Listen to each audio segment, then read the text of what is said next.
I actually think I have actually lost the plot. It's only Monday. Another 4 days. I was going to say it's only Monday. I'll put my out of office on for Hold the on rest of to the it week for a now. little longer. Google Chrome is allowed to record. What's my password?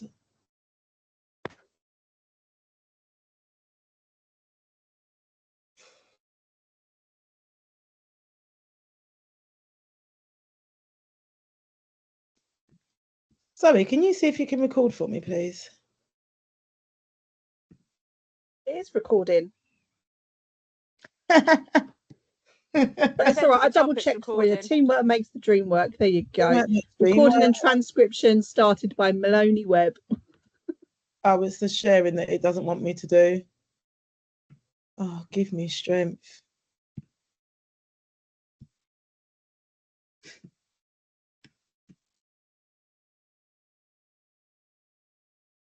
Let me have a little butchers.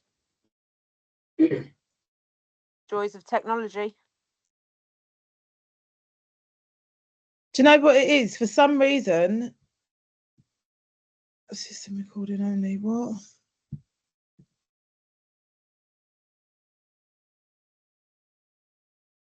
I've just got a whiteboard.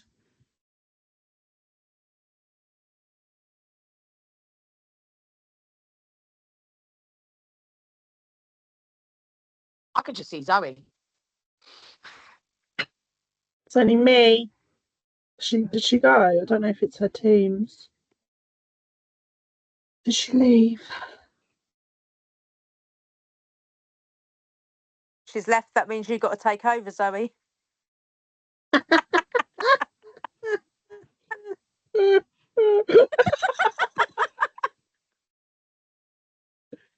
Where's she gone? Is that? She said it was a bad Monday. She's back. It doesn't like Microsoft. It doesn't like Chrome for some reason. So we're going to good old Safari. I always use Safari. Do I know I always use Chrome actually? I'm on my MacBook though. On my MacBook, I usually use. Hi, Mads. Hello.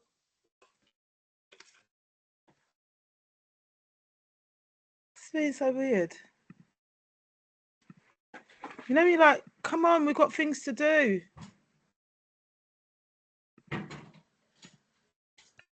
Right, okay, welcome to module 3 of creating a positive and inclusive environment, called creating a positive and inclusive environment. So we're going to look at the introduction. The second part is going to be about consistent routines, expectations and boundaries. Then we're going to look at the physical, emotional and social environment. We'll take a look at planning and a positive physical environment, social and emotional environments, respect, and then we'll go through the self-assessment questions. And the next module, the last module, will be on Thursday at the same time. So, introduction. At the end of this module, you will be able to explain the importance of consistent routines, expectations, and boundaries. You'll be able to recognize and understand the role of the physical, emotional, and social environment in promoting positive behavior. You'll be able to define why an engaging, inclusive environment plays a pivotal role in the behavior. Sometimes young children become overwhelmed by their feelings, which lead them to demonstrate behaviors which can be challenging. Remember that these behaviors are a child's response to their emotional state and represent their need to communicate something. It is the role of the key adults around the child to interpret that behavior and support the child through co-regulation to express themselves in a more positive manner. Through creating consistent routines, expectations, and boundaries, a young child's environment becomes more predictable and therefore emotionally safe. Practitioners who create environments which foster a sense of calm and belonging will develop children's feelings of value and confidence, supporting them to behave positively. This includes the setting championing diversity, encouraging respect for differences in culture, language, ability, and background. Greater understanding of these issues reduces tension between children, nurturing an ethos of tolerance and acceptance and encouraging children to behave positively. Isn't that lovely? Consistent routines, expectations, and boundaries. So routines provide a familiarity and predictability for babies and toddlers, giving them security of what happens, where, or what will happen next. For this reason, predictable routines in your nursery are valuable, although there should also be enough scope for flexibility. Flexible routines will enable you to respond to individual needs. When practitioners tune in to children's wants and needs and respond sensitively, they will develop trust and feel secure while at the setting. In addition, when a schedule is consistent, so at the same time of day as well as carried out in the same way, it helps children to anticipate what comes next, which reduces anxiety and stress. Each setting will have its own set of expectations for positive behaviour, and it is important that all practitioners are clear on what these are and reinforce them in the same way so that children can receive a consistent message, reducing opportunities for misunderstanding and communication. So just take a moment to have a think about some of the expectations that you guys have in your settings or in your rooms, and then drop them in the chat for me, please.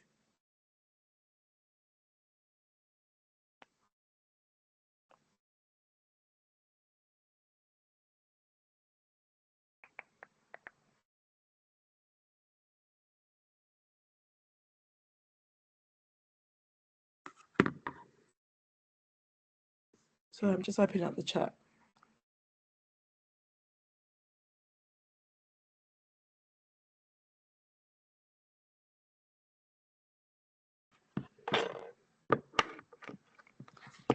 So what are some of the expectations that we have for our children in the setting? Because obviously we all know everyone has golden rules.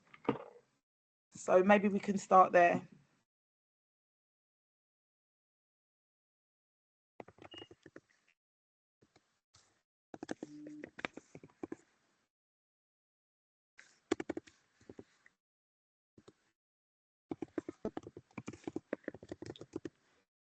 Yeah, we often talk about sharing toys, and we do have the expectation to share, but actually sharing as a concept isn't really developed until they're 7. I think we've probably spoken about this before. So rather than it be, oh no, you have this, so you must share, I would kind of expect to see more of a turn taking approach.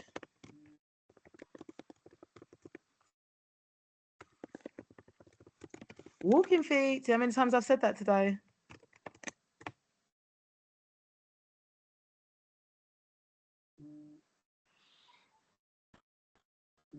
All of what Maz has said, and indoor voice. Can I say as well, indoor voice, we often remind the children to use their indoor voice while forgetting to also use our own indoor voice. So walking inside, being kind to friends, sharing, looking after the toys, using a quiet voice. Lovely. So consider whether your expectations and boundaries are made clear for the children. Boundaries teach children about desired behaviour, and understanding their limits helps to develop social and emotional skills. Think about these aspects of your practice. Do you collaborate with older children to agree the rules of the room? If you're considering being in the preschool, or like at that start of the year when you sit all of the children down and you redo the golden rules altogether, do you include older children to collaborate with you? Do you provide the children with the behaviour you want? So walk inside rather than don't run. Again, as Mercy said earlier, and someone else said, walking feet or walking inside, as opposed to don't run, because we all know that if we say the don't or the do not, or then we're kind of setting the expectation that the behavior that we are talking about is negative. But actually, if we preface that behavior with a positive attitude, walking feet, please, then it reminds the children that actually they're being spoken to respectfully. Do you ensure that children understand what they're being asked to do? So does sharing mean the same to you as it does to another child? I think I had a conversation with somebody the other day who said, good sitting, please. And I actually said to the person, what does good sitting mean to you? Because good sitting to one person might not necessarily be what good sitting is to the other person. So just make sure you're being specific. Oh, I like how you're sitting on your bottom, or I like how you've got your legs crossed. How do you support children to make transitions throughout the day, especially if they're already engrossed in an activity? If you could put some ideas for this one in the chat, please. What different things do you do to support children to make transitions throughout the day? So, for example, if we know that we're going to tidy up for lunch, but you've got a group of children who are sitting beautifully at the writing table. Hi, Visa. Sorry, I haven't got time to type because I'm no problem. Go on. It's just giving them those reminders. I know they're sitting beautifully, so you say, right, okay, say preschool, we've got another 5 minutes, and then that creates that understanding that in 5 minutes or at some point then we're going to stop doing that and move on. And obviously with those unique children, it's also using now and next boards that we put in place, and they don't just help the unique children, they help all the children. And it's an understanding there. So thank you, Melissa. So I think that's pretty much what most people do and everyone has said. But when you're giving that 5-minute warning, children don't know what 5 minutes is. So make sure that they've got the verbal command cues as well as those countdown timers. So show them the 5-minute timer. Oh, you've got 5 minutes. Or, you know, for your preschool children, the older children, you could even say when the longest hand on the clock gets to 2, for example. Yeah, I think the visuals are really, really important, because even today, 30 minutes went by in what seemed like 10 seconds. And I think it's important to be mindful of that. Do you ensure children know who you are talking to them? For example, do you touch them on their arm? Do you get down to their level? Do you say their name before speaking? Something that we've been doing a lot would be something like 1, 2, 3, eyes on me. So then all of the children, if that's who you're addressing, would know that you are specifically addressing the whole room. Remember to ensure that your routines, expectations, and boundaries are responsive to children's individual needs, adjusting your expectations so that they are developmentally appropriate for the child. For example, expected behaviour for a child who's 18 months would usually be different to the behaviour expected from one aged 50 months. So an 18-month-old to a 5-year-old, for example, or almost 5-year-old. However, if the older child has additional needs, which leads to their emotional and cognitive development being severely delayed, then the expectations may be very similar. So if you've got that unique child who has a very who's got whether that's a speech delay or communication delay, bear in mind that you would not necessarily approach them in the same way that you would a neurotypical child. As a setting, the progression of developmentally appropriate expectations should be clear for practitioners. Consider whether this is the case in your setting. If you're unsure, refer to your behaviour policy or speak to a senior member of staff.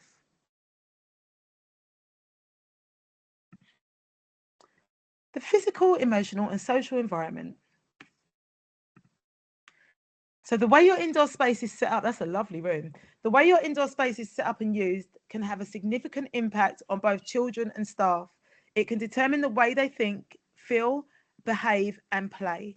A quality environment for children under 3 should have the babies and toddlers at the centre, which means their needs come first. The outdoor environment also plays a key role in supporting the development of healthy and active lifestyles, as it offers babies and toddlers more space and freedom. It can support their physical fitness, help them to regulate feelings and behaviour, and so support their overall well-being. So have a look at this environment. I'll be honest, there was a moment about 8:45 this morning where the toddler room looked exactly like this. Just have a think about what your initial thoughts are, how it makes you feel, how you think babies or young children would respond if they were in this environment. And you can take your mics off if you would like to speak. If not, you can drop a message in the chat. I mean, it's giving health and safety. It's giving me anxiety. It's giving anxiety, yeah, I'll be honest, Melissa. Do you know, do you ever recognise that, for example, if your bedroom is a mess, you don't sleep well? Does that ever happen to anybody else? Facts. Yes, 100%. Yeah. Clear house, clear mind. But yeah, it's not Clear working house, like that. clear minds. Send the clean Also, around. just to say that in this as well, we're looking at this environment. It's not very good modelling behaviour. We're clearly not putting in a routine that we're modelling the children that we're tidying up as well. Exactly. So, and if we go back to what we spoke about at the start and what our expectations are of, you know, kind hands, being kind to your staff, but also taking care of your environment, looking after your toys and things. Accidents will definitely happen, Mercy, and I feel overstimulated looking at it, to be quite honest. Thank you for your input, guys. So for a baby, it does look stressful. And there you go, my baby, they're likely to become distressed. They're going to be disengaged from their caregivers and resources. They'll have negative body language and might feel frustration. So if you've got a room like that and the baby's crying and they're not responding to you as the caregiver, it's likely that they're dysregulated because of the impact that the environment has had. God, look at the face. That was me this morning. So for a young child, that again, they'll be emotionally dysregulated. They'll be disengaging with the activities, peers, and the adults. They'll find it difficult to maintain focus and concentration, and they might feel frustration and anger. To reduce the possibility of creating environments which lead to these behaviours, ensure you plan your environments so that they elicit positive feelings and responses. Whether it's the indoor or outdoor environments in your setting, remember to think about the light, temperature, smells, seating, and resting areas. Comfort is a key component of a positive environment. When children and adults are comfortable, they are more likely to be relaxed and therefore able to engage positively in activities. Remember, whilst obviously as adults, we also need to be comfortable, the children within that space are the priority. So if you walk in a room and it's like 12 degrees, Mel's going to put the heating on because I recognise that actually it's the children who are going to be cold and the adults need to regulate their temperature and take off their jumper. Thank you, I love you. So space. Oh, sorry. Reflect on these aspects in the environment you provide and note if there are any actions you may need to take. So space. To move easily and freely without bumping into things, other people, or tripping over resources. Space to allow for small and large groups of children. Just have a think about those because we are actually, I'm going to put these into a checklist and you're going to go away next week and complete the checklist and see how you could improve your environment alongside the ITAs and ECAs training. Do you have cozy spaces? So do you have cuddle corners and dens? Is there somewhere that children can go to have personal space or time away from others if they so desire? Do you have lots of natural light? Natural light is best as this offers the full spectrum of light, which has been shown to be beneficial. Ensure light is not dazzling, such as a low sun in the winter, and provide shade in outdoor areas. Colour. Choose colours depending on the mood you want to create for your space, such as a pale blue for sleep areas or warm pink for active areas. And actually, if we think about it, I think all of our spaces are pretty one-dimensional when we're thinking and looking at colour. Organised but flexible. Resources organised into defined areas, although with flexibility, so that they are not restricted to be used in that space, to ensure children know where to find what they want and know where to return it to. So, you know, if today we've got the stickle bricks on the art table because we're using them to make patterns, do the children know where they belong and where to return them to? Natural and real objects provide children with essential real-life experiences which use all of their senses, engaging with nature, seasons, plants, and animals. Offer children unique opportunities to engage with their world. So, for example, I went to Wootton the other day and they had a lovely autumn table set up, and it had various items that had been sourced from the natural environment. So whilst those items weren't outside, they were in the space and gave the children that opportunity to engage in that real life experience, but from inside the setting. So creating an environment which offers new life experiences that children have not encountered before, offers opportunities for challenge appropriate to their stage of development, supporting their characteristics for lifelong learning. For example, something very simple, it could be a climbing frame that you've got in the garden, whereas, you know, a child who has just turned 2 years old might not be confident in using that. You could have a child who is a few months older who has now began to develop that need and ability. Resources in good working order and plentiful so that there are enough for children to play alongside and with one another. So all of those questions that we spoke about, those statements that we've spoken about, I will put into a checklist and I will send them to your managers who will print them for you, and you can have a discussion in each of your rooms as to how we're achieving that, and if we're not, what we can do to be able to achieve it. So planning a positive physical environment. Think about the indoor environment you currently work in. How do you feel when you work in this environment? What are the positive benefits? I'll just give you a minute to have a think about that.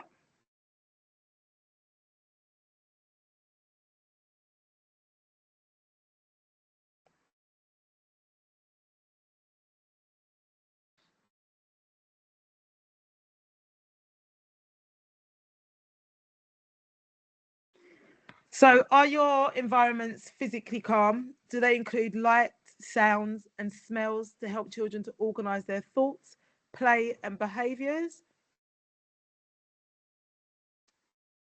Do they have an arrangement and range of resources? So the arrangement and the access to the range of resources determine the areas where children focus their work, and it influences whether conflicts occur. So create ways that groups of children can work together, and the quality of the interactions between the children and their peers, as well as between children and adults. So, you know, when we're putting things back on the shelf and we're just throwing those things in, we're not focused on what goes where, that can have an impact on how the children play. Are there relevant, appropriate, and consistent expectations of behaviour? So is everybody in the environment saying the same thing? Is everybody reminding the children that we use walking feet inside? Is everybody reminding the children that, okay, now it's your turn, but when the time is finished in 5 minutes, it will be Zoe's turn, for example, not Johnny. Are you inclusive to all? So do you promote positive behaviours and values such as respect, diversity, inclusion, cooperation, kindness, and tolerance with children, staff, and families?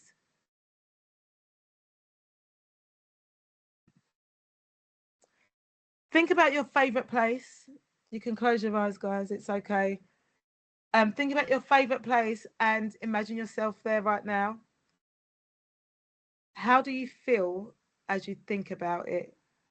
Sad, neutral, or happy? Your favourite place? If you can guess where my favourite place is, oh my God, I can't wait to go. Bed. You already know.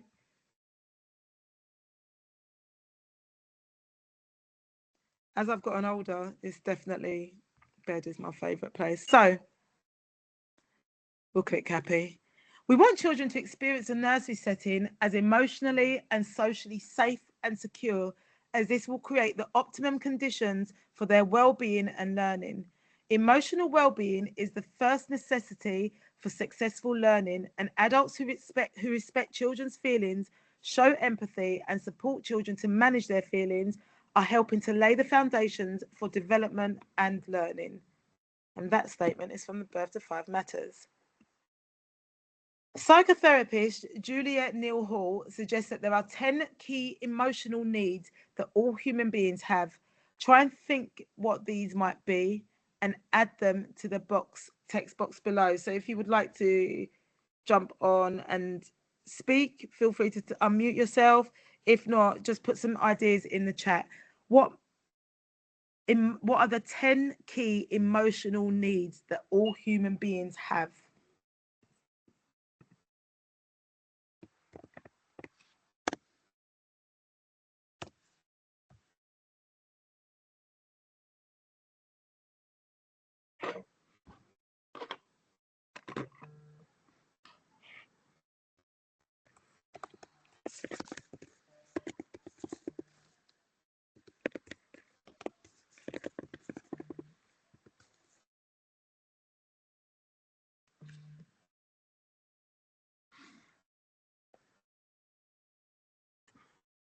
Yeah, to feel safe, to feel secure, to feel loved.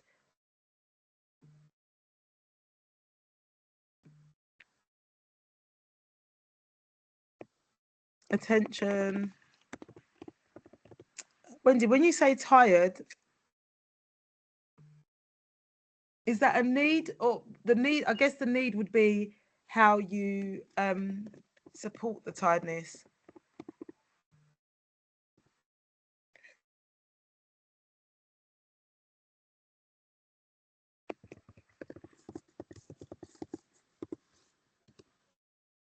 I'll take one more from Avisa.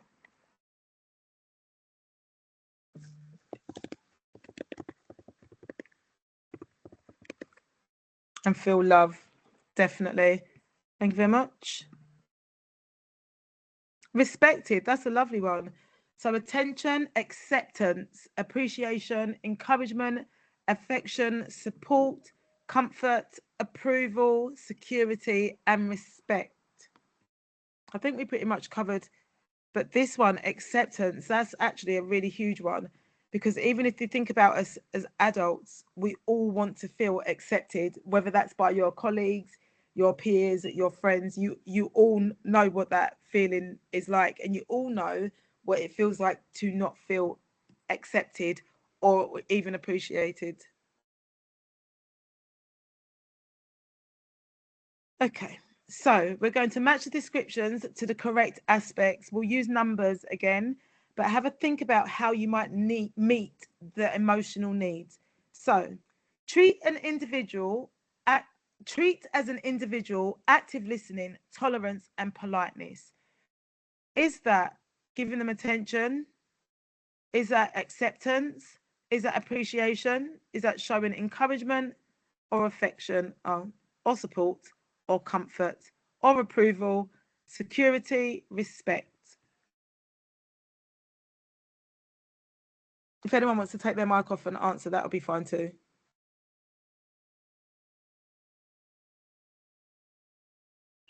Why can I hear you all overthinking as well?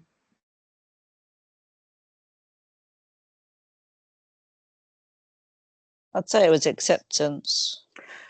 Do you know, I thought that, and then I remembered respect. Yeah. It doesn't mean to say that you like someone, it's just you're listening to them, you're being polite. Do you know what I mean? Yeah. Yeah.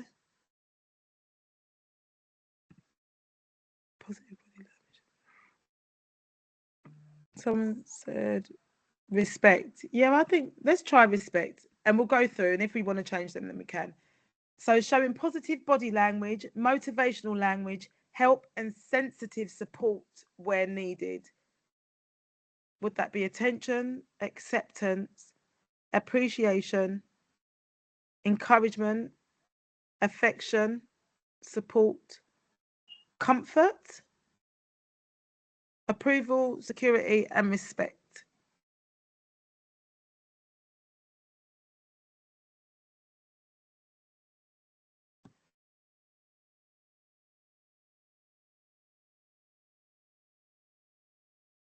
Do you want to come back to that one, guys? Maybe support. Support, positive body language, motivational language. A million miles. It's got to support or comfort. Yeah. And what was that you said about your brain's going a million miles? Who said that?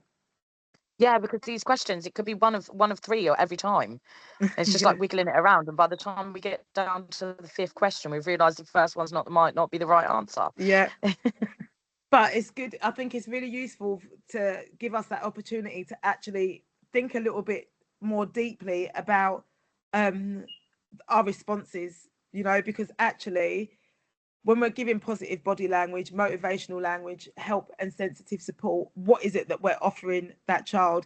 If we can't in this environment think about it, then how can we actually offer that, in the setting when there's a million things happening? But I agree, it's confusing.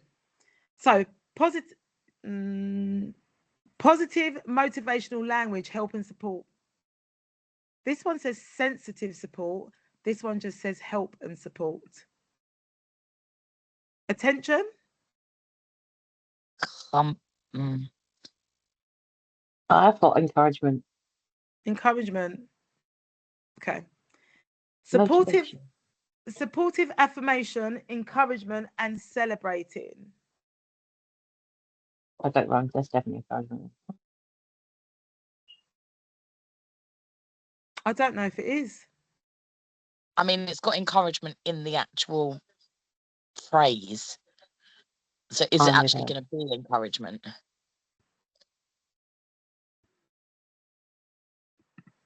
We'll soon find out. Positive touch, smiles, and kind words. We know this one. What we're saying: attention, acceptance, appreciation, encouragement, affection, support, comfort, approval, security, respect.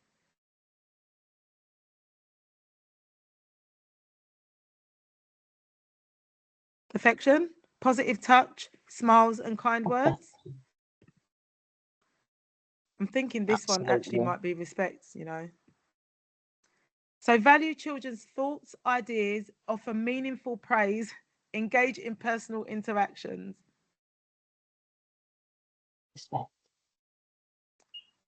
Someone said respect, but we've also got acceptance and appreciation.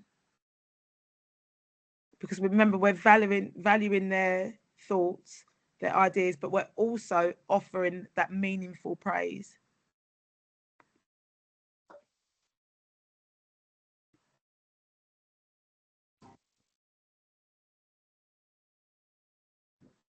Are your little brains ticking?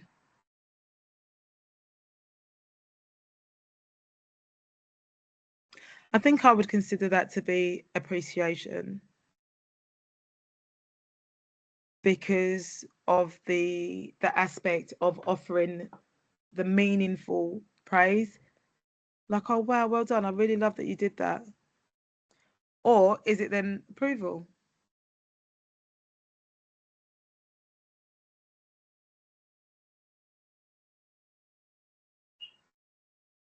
We're going to go for appreciation because you're all very quiet today. So giving eye contact, being at the child's level, focus, actively listening and tuning in. Attention, acceptance, appreciation, encouragement, affection, support, comfort, approval, security, respect. Is it attention from us onto them, do you think? Yeah, so they've got all of our attention from when they are leading it. Lovely, thank you. Being special to someone, so a key person, consistent staff, vigilance and predictable routines, attention, acceptance, appreciation, encouragement, affection, support, comfort, approval, security, respect. Security. Security, obviously. Security. Positive verbal and non-verbal interactions value the child for who they are. Acceptance.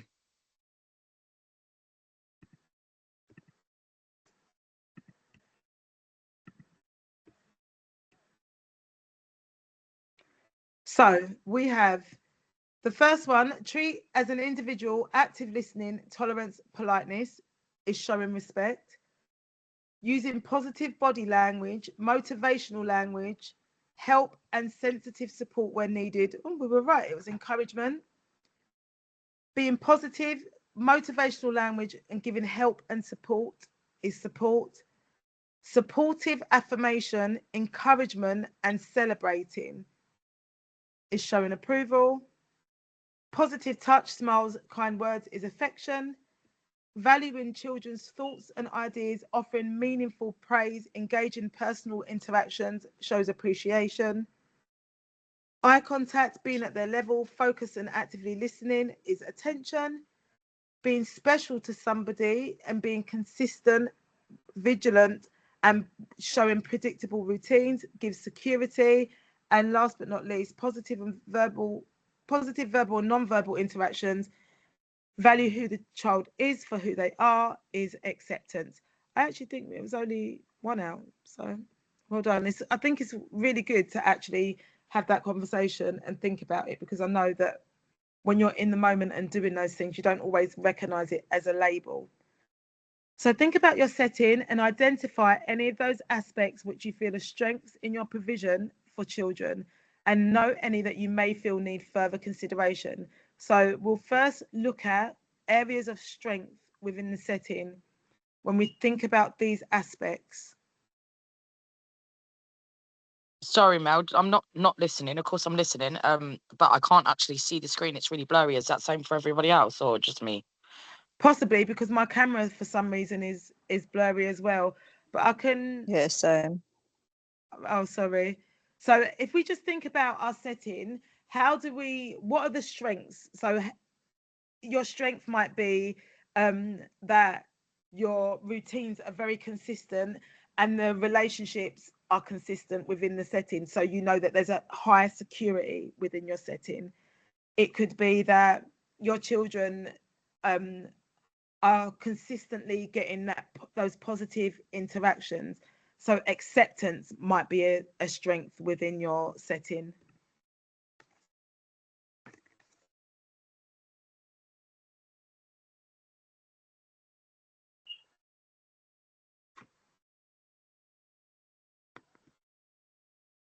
So for example, I would say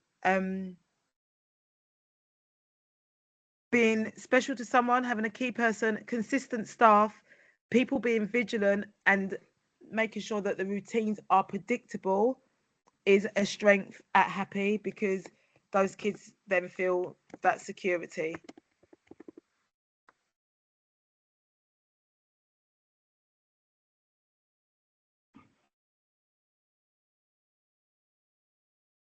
I got excited then, Melissa. I see you typing. I would agree with that, Mel.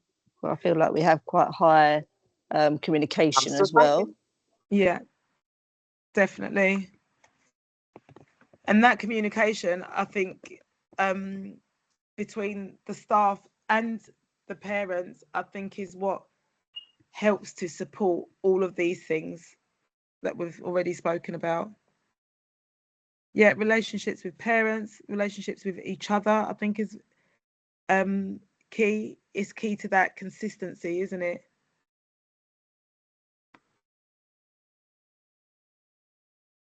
And I think this one here as well, the acceptance, like the positive verbal and non-verbal interactions, like showing that pride.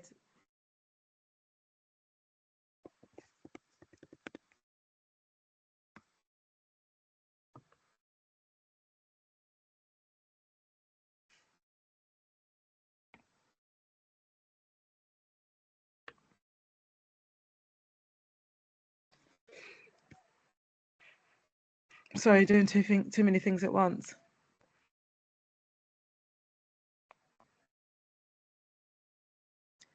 Yep, so being vigilant, safeguarding. Thank you, Mercy.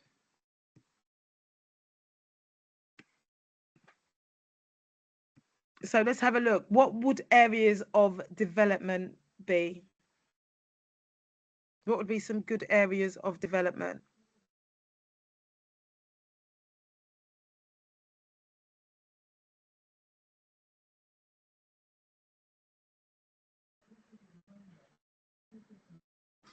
I like to think that you're all very good at most of these things, to be honest.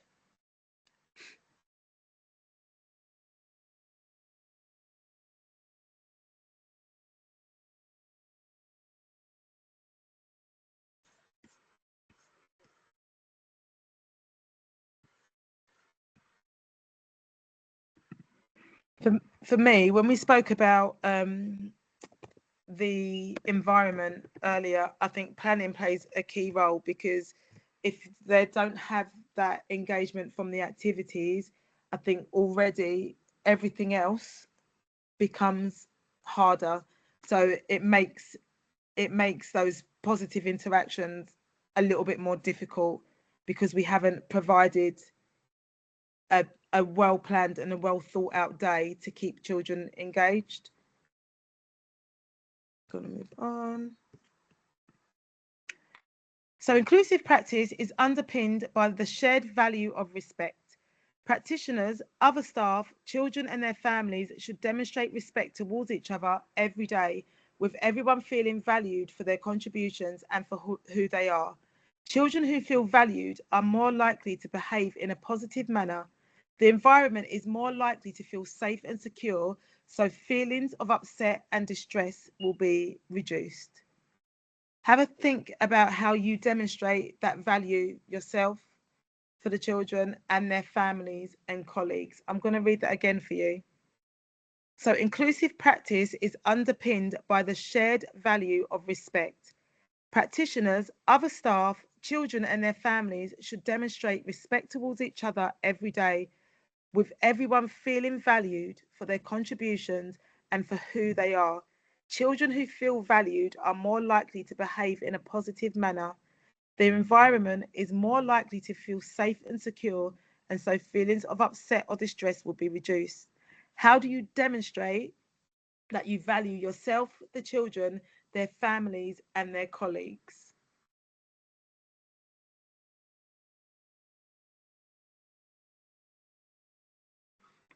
Do I have to type? Sorry, I'm mashing No, stuff. you can tell me, that's fine. So what do we do? We are a very, very diverse nursery, I think. Mm-hmm. And we have lots of different backgrounds, cultures, everything. And on the lines of respect, we celebrate most things with those children, and it's all down to British values. British values, that's what it is. Yeah, that's I was about to say, but I think, but what specific things? So we all know about the British values, but are there any specific things that you do to demonstrate that? So you've said about celebrating, for example, next week we'll be looking at Diwali. So we're talking about celebrating and being respectful of other people's cultures. Yeah, we are. Well, I personally, in our nursery, we do sit down and we talk about those things, and we might have show and tells. We might have different ways of adding them into our activities. Obviously, the Festival of Light is coming up as well. Yeah. Black History Month is going on right now, so adding that into it and making sure that we're an inclusive practice doing that as well. It shows not just us, but the community that we are, as we would say, as one altogether. Lovely. Thank you, my darling. So we've got active listening, positive engagement, valuing diversity, consistency and fairness, empathy and understanding, modeling positive behaviour, acknowledging achievements, making sure everyone is involved in decision making, encouraging problem solving, cooperating as a team, and all of those things, as we said, would come under your the British values. What are the consequences when a child doesn't feel respected? A lack of respect can lead to feelings of poor self-worth, reduced self-confidence and self-esteem, leading to a lack of motivation, disengagement, and reduced capacity for learning. In turn, these feelings will cause the child to feel isolated, fearful, and unsafe, which is likely to lead to demonstrations of challenging behaviour. An inclusive environment that actively acknowledges a child's culture, background, and language creates a supportive and affirming atmosphere that can significantly enhance positive behaviour, social development, and overall well-being. To be inclusive means to scrutinise the policies, practices, attitudes, and values that make early childhood communities what they are, so that everyone feels safe, comfortable, and welcome. They belong and their individuality and heritages are understood and respected. Their needs are met and they can contribute. So let's consider how an inclusive environment plays a pivotal role in promoting positive behaviour in young children. So having a sense of belonging, we must acknowledge and celebrate children's unique identities. For example, encourage the sharing of stories about families, customs, special occasions, learn and use words and phrases from their home language, ask children about special celebrations using the correct name, help children to feel connected to their environment and understood by the people within that environment. Positive self-concept. Show respect towards a child's background and language, value it and enhance their self-worth and confidence, cultural pride and confidence. Represent all cultures to boost children's cultural pride, contributing to self-confidence. Encourage curiosity about each other's culture and background, reinforcing uniqueness as well as similarities, enhancing everyone's learning experience. In effective communication, so ensure children feel comfortable to express themselves in their home language, as this can reduce frustration and misunderstanding. Learning some words and phrases to demonstrate your interest and curiosity. If you can speak another language, use it in the setting to model that all languages have equal status, and adopt a positive attitude towards children's multilingualism, recognizing that children come with the funds of knowledge, validates their skills, and increases their own feelings of value towards their language skills.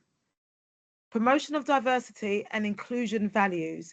So create an environment that accepts and celebrates diversity to form a culture of respect and acceptance. For example, that could be books, dolls, role play items that represent the children that not only are in your setting actually, but I think especially as importantly, children that you don't see in your setting. Family and community. So invite families to share their knowledge, language and culture.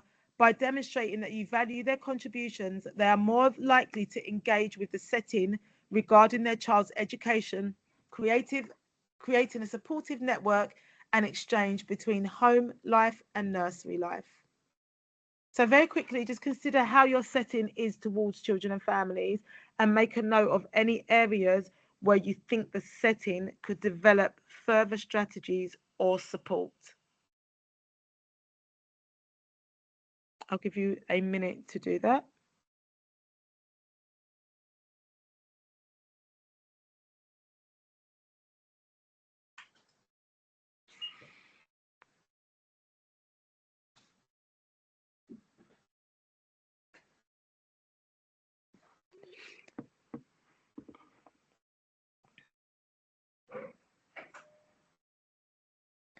So one of the discussions that myself and Julia actually had with the head teacher from Ilford Jewish Primary School was about how we can support all of our families, because although we are a setting that is based in a Jewish school and a lot of our cohort are Jewish, we recognise that that's not our entire cohort. So we wanted to make sure we were being respectful around different ways that we celebrate different things So looking at Christmas and how we might celebrate that is by talking to the families and the children and talking about what they do for Hanukkah and what they do at home for Christmas. Because whilst it might be different for every child, it's important that we cover all of our bases and all of the things that people do celebrate. So just have some consideration as to how inclusive your setting is, and have a think about any areas where you think you could develop further strategies or support. You can drop it in the chat, or you can take your mic off if you wanted to mention something. If not, feel free to just make a note for yourself, and then maybe have that discussion with your colleagues and your peers in the room.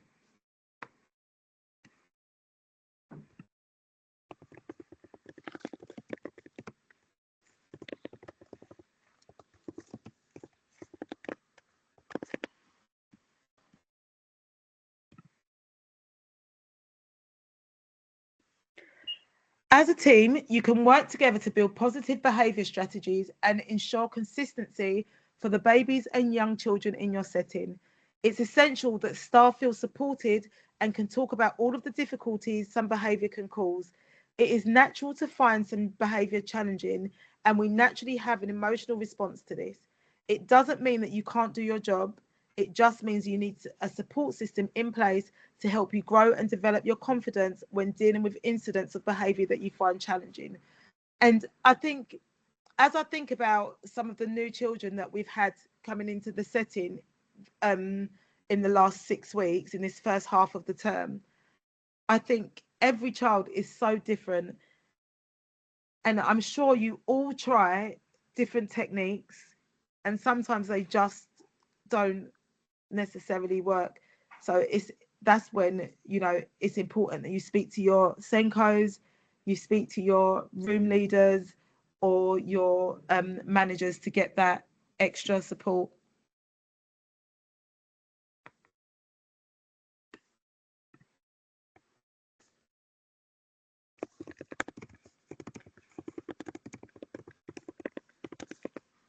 Thanks, Melissa.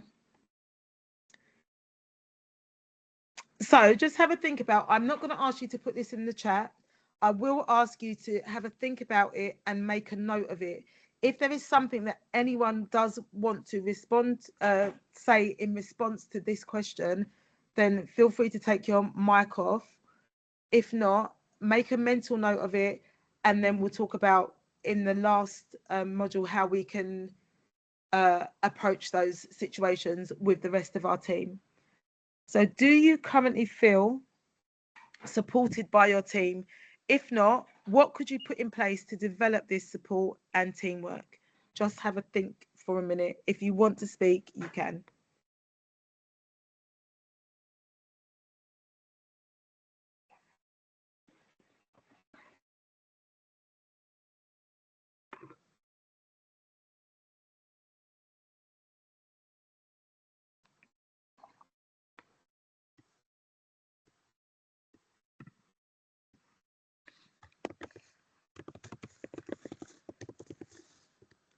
So it could be that you share information amongst each other.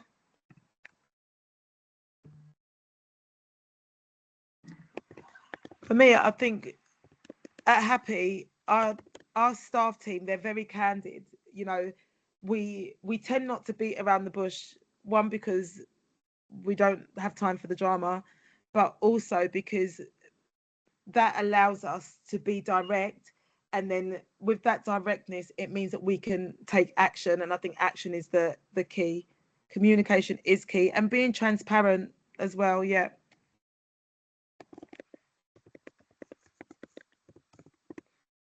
Sharing best practice.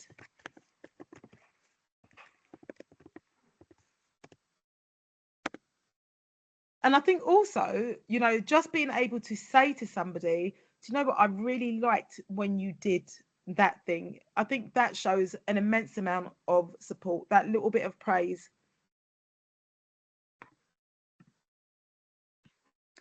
So having regular discussions with your colleagues, such as staff meetings, undertaking training together will support the setting to ensure the environment created for the children promotes positive behaviour through the indoor and outdoor environments and appropriate social and emotional understanding and support for children according to their stage of behaviour development.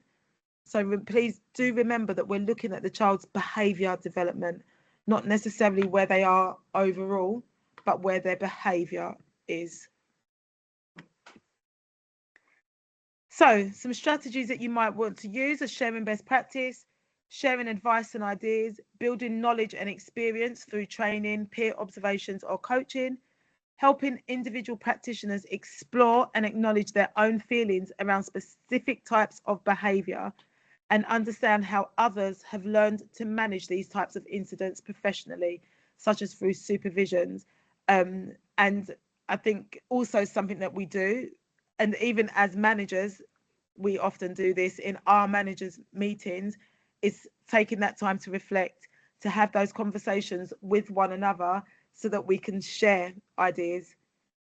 Ensure that no subject is taboo. To deal with all types of behaviour, we have to be able to talk about all types of behaviour. Promote collaborative working.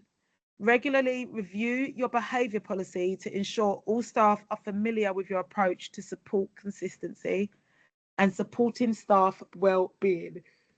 Now, we're going to go through the self-assessment questions. They're very brief, but just have a think about, and if you can just be a little bit prompt on either taking off your mics, because I'm just aware of the time, so either be taking off your mics or put a number in the chat, but promptly, please. So question number 1, do environments influence a child's behavior? True or false? T or F? 1 or 2? True. True. I know you see me on the video. True. Good job. Which kind of environment promotes positive behaviour? Is it 1, an environment that is bright and colourful with lots of children's work displayed? 2, one that is calm, inclusive, respectful, meets development needs, has responsive adults and quality interactions? Do I even need to go on? 2. Thank you. It all sounds so lovely until they come in on a Monday morning like, nah. 3, question 3. Inclusive practice is underpinned by the shared value of respect. Practitioners, other staff, children and their families should demonstrate respect towards each other every day. She's right, it's true. Yeah. We expect to be respected, as we should. You said to be prompt. I did, but you got to let me finish my sentence, babes. That was some speedy reading, considering it's blurry. I just heard the first part. And you're like, yeah, that's it. How can we ensure that environments are inclusive and reflect the diversity of our children? So mic's off and say yes if you agree. We can learn words and phrases from the languages of the children and use them daily. True. Yeah. Never refer to children's home life and any difference there may be. Resources that represent cultural diversity of the children. Yeah. Yeah. Invite families to share their culture, heritage and language. Yeah. Yeah. Treat all children the same. Yeah. Yeah. Yeah. No. We treat children as They are individuals, don't we? Yeah. Mm-hmm. Celebrate special occasions from other cultures and backgrounds. Yeah. Only encourage English to be spoken. No. Now this one, treat all children the same. I guarantee you, we're not going to tick it, and they're going to be like, why wouldn't you treat all children the same? But for us, we treat children as individuals. That might not be quite what they mean in this question, though. Correct, they did mean that. Lovely. This module highlights the impact of the physical, emotional, and social environment on the way children feel and how this manifests in their behaviour. It stresses the need for inclusivity and for fostering a supportive atmosphere that caters for the diverse needs of our individual children. The end. So that brings us to the end of module 3. We do have one more module to complete. I would please ask you, if you haven't already done so, I have followed up with your managers, and if you haven't already done so, please share the information from our previous conversation, our previous training, where you're going to discuss different ways that you can adapt the environment to make sure that you feel confident in delivering the behaviour needs of the children. Our next session, our final session, will be on Thursday, again at 6:15. If you are unable to make that session because you're on your way home from the setting or for whatever other reasons, please make sure that you do watch the videos and feedback to your the people in your rooms as well as your managers. For everyone else, I will see you Thursday because we're closed for the next 2 days. Have a lovely evening. Thanks. Bye. Bye. Thanks, Thanks, Mel. Bye. No problem. Thanks, Mel. You're welcome. Bye-bye. Mel, just quickly. Yeah. The last 2 I wasn't at because I was signed off. Wendy did try and send me the link to catch up. Yeah. But it didn't work. No worries. What I'll do is I will download it and I'll pop it over to Wendy. I'll try and do it tomorrow morning. Perfect. Thanks, hon. No worries, my lovely. Take care. Have a lovely week. Bye. Angie, bye. Bye.